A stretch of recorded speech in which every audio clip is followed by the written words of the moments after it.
Sebenarnya, you nak I mati kan? Kalau boleh, you sendiri nak tembak I, and you make sure yang I ni betul-betul mati. Lagi baik kalau kau mati.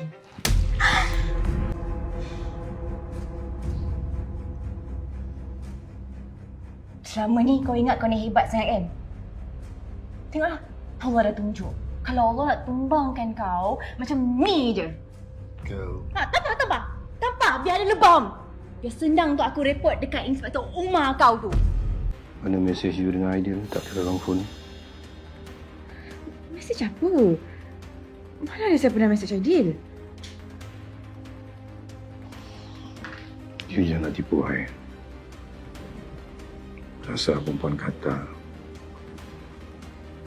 bapa pun you nak, anak pun you nak I. Saya tak pernah nak awak lah. Kau nak ke? Kau tak nak ke? Sekarang ni, kau dah bawah tapak kaki aku.